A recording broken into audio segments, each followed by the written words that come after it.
त्याच्यानंतर running stitch कशी करतो आपण तशी एक स्टिच टाकून घ्यायची, पूर्ण वरतून खाली घ्यायचं, बॅक स्टिच टाकून घ्यायची.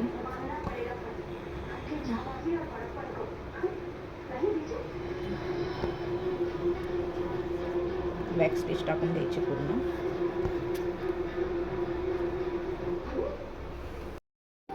दोरा वेगळ्या कलरचा घ्यायचा म्हणजे आपल्याला दिसून येतो बरं का. त्यानंतर या दोन्ही स्टिचच्या मधनं सुई घ्यायची, कापडामधून घ्यायची नाही. त्यानंतर ही ओढून घ्यायची,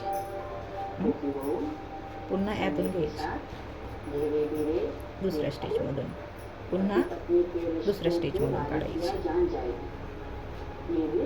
पुन्हा दुसऱ्या याच्यातून वरती घ्यायची. असंच पूर्ण करत करत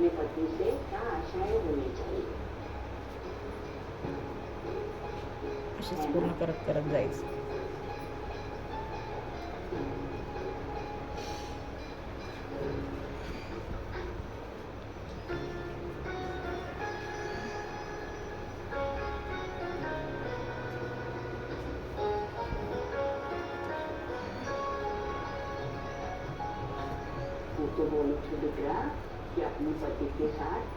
त्यानंतर सुई खाली टाकायची, खाली गाठ मारून घ्यायची. त्याच्यासाठी सुई पहिले खालून वरती काढून घेतली आपण. त्यानंतर पुन्हा जिथून आपण सुई वरती काढली आहे तिथूनच सुई परत खाली टाकायची. नीट लक्ष देऊन बघा. सुई खाली टाकायची, नंतर सुई अशी ओढून घ्यायची, हे पहा. त्यानंतर या दोन्हीच्या गोलाच्या मधलं सुई पुन्हा अशी वरती काढायची, नीट लक्ष देऊन पहा. ही अशी ओढून घ्यायची. त्यानंतर पुन्हा जिथून आपण सुई काढली होती तिथूनच पुन्हा सुई परत खाली टाकून घ्यायची.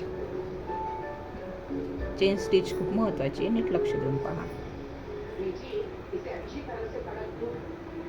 त्यानंतर पुन्हा सुई खालून वरती काढायची.